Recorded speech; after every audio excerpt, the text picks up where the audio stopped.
سبيل الدموع سبيل مريح تنهدى يا صاحي كي تستريح. السلام عليكم ورحمة الله وبركاته. الحمد لله رب العالمين والصلاة والسلام على نبينا محمد صلى الله عليه وسلم وعلى آله وأصحابه ومن تبعهم بإحسان إلى يوم الدين اما بعد. اس دنیاوی زندگی کے بعد جو انسان کی اگلی منزل ہے وہ قبر کی منزل ہے، جس کے بارے میں اللہ رب العزت فرماتا ہے ثم اماتہ فاکبرہ، سورہ عبس آیت نمبر 21، یعنی پھر اسے موت دے دی اور اسے قبر میں پہنچایا.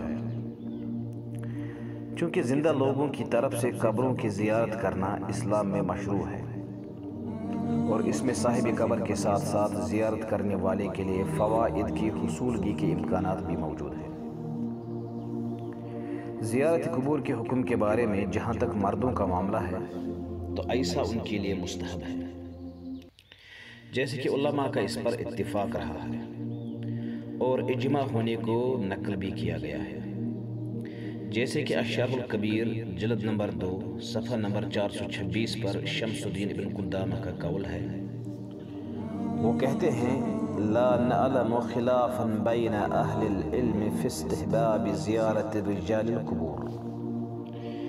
یعنی مردوں کے حق میں زیارت قبور کرنے کے مستحب ہونے کے بارے میں ہم کسی کو مخالف نہیں پاتے ہیں. البتہ جہاں تک عورتوں کی طرف سے زیارت قبور کرنے کا حکم ہے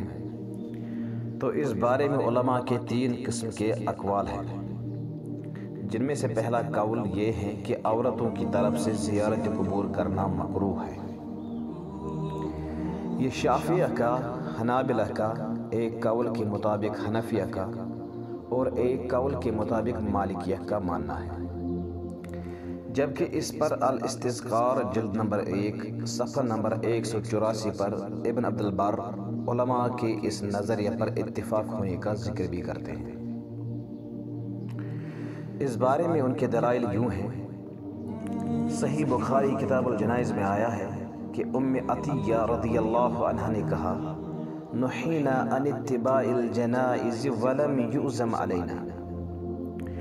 یعنی ہم عورتوں کو جنازے کے ساتھ چلنے سے منع کیا گیا مگر تاکید سے منع نہیں ہوا، لہذا جنازے کے پیچھے چلنے میں زیارت کرنے کا کام از خود شامل ہے. اس کے علاوہ جس حدیث میں آپ صلی اللہ علیہ وسلم نے قبروں کی زیارت کرنے والی عورتوں پر لعنت فرمائی،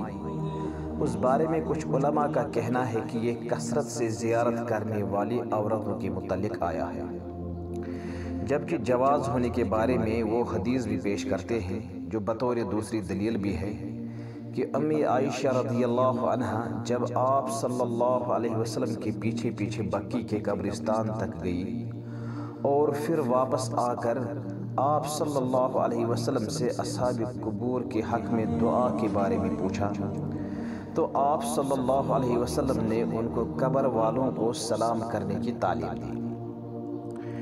اس کے علاوہ تیسری دلیل کے طور پر صحیح بخاری کتاب الجنائز میں آیا ہے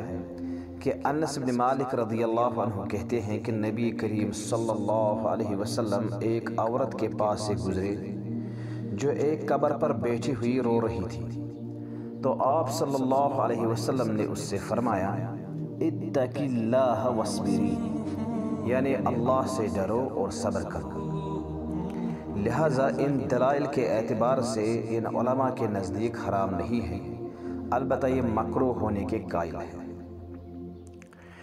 دوسرا قول یہ ہے کہ عورتوں کی زیارت قبور کرنا مباح ہے، یعنی جائز ہے. یہ مذہب حنفیہ کا ہے، ایک قول کے مطابق شافعیہ سے اور ایک قول کے مطابق مالکیہ سے بھی، اور امام احمد سے بھی ایک روایت کے طور پر اسی طرح آیا ہے، اور اس قول کو قرطبی اور شوکانی نے اختیار کیا ہے. ان کی ایک دلیل وہ حدیث ہے جس کو امام مسلم نے اپنی صحیح کتاب الجنائز میں لایا ہے کہ آپ صلی اللہ علیہ وسلم نے فرمایا نہیتکم عن زیارت القبور فزوروها، یعنی میں نے تمہیں قبروں کی زیارت کرنے سے منع کیا تھا تو اب تم ان کی زیارت کرو۔ لہٰذا یہاں منع والا حکم منسوخ کیا گیا ہے اور عمومی طور پر مرد اور عورت کو زیارت کرنے کی اجازت دی گئی ہے۔ اسی طرح دوسری دلیل کے طور پر مسلم کتاب الجنائز میں ابو ہریرہ رضی اللہ عنہ سے روایت میں آیا ہے، جس کا مفہوم یہ ہے کہ نبی صلی اللہ علیہ وسلم سے ابو ہریرہ رضی اللہ عنہ نے قبروں کی زیارت کرنے کی اجازت مانگی تو ان کو آپ صلی اللہ علیہ وسلم نے اجازت دے دی اور فرمایا لہٰذا تم قبروں کی زیارت کیا کرو کیونکہ وہ تمہیں موت کی یاد دلاتی ہے۔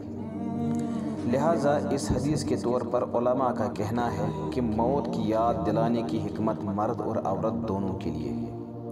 نہ کہ صرف اور صرف مردوں کے لیے۔ اس کے علاوہ اس قول سے متفق علماء وہ حدیث بھی پیش کرتے ہیں جس میں عائشہ رضی اللہ عنہا نبی کریم صلی اللہ علیہ وسلم کے پیچھے پیچھے گئی اور پھر نبی صلی اللہ علیہ وسلم نے ان کو صاحب قبر کو سلام کرنے کی تعلیم بھی دی۔ اب تیسرا قول یہ ہے کہ عورتوں کی طرف سے زیارت قبور کرنا حرام ہے۔ ایسا حنفیہ کے ایک قول کے مطابق، شافعیہ کے ایک قول کے مطابق اور ابن تیمیہ کے قول کے مطابق آیا ہے اور اس کو ابن باز اور ابن عثیمین نے اختیار کیا ہے۔ یہ دلیل کے طور پر منع والی حدیث کو پیش کرتے ہیں، جیسے کہ ابو ہریرہ رضی اللہ عنہ کہتے ہیں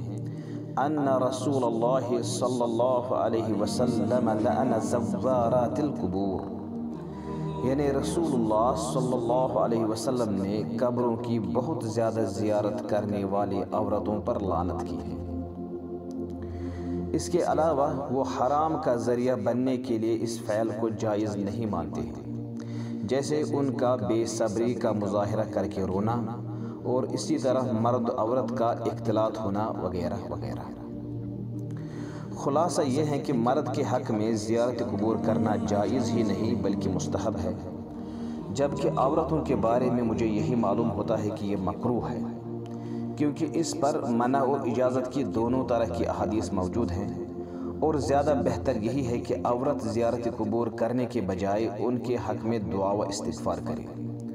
اور اس میں خیر بھی ہے اور تقوی کا مظاہرہ بھی، اور اگر نادر موقع پر شرعی تقاضوں کا خیال رکھ کر زیارت کرے تو کر سکتی ہے۔ واللہ تعالی اعلم۔ اللہ تعالی ہمارے اور آپ کے حسنات کو اور اصحاب قبور کے حق میں ہماری دعاؤں کو قبول فرمائے، آمین۔ وآخر دعوانا ان الحمد للہ رب العالمین۔ لا يزال الخير حيا لا يزال، إن في الدنيا سلاما وظلال، أخبر الأيام أنها في وصال، قم بنا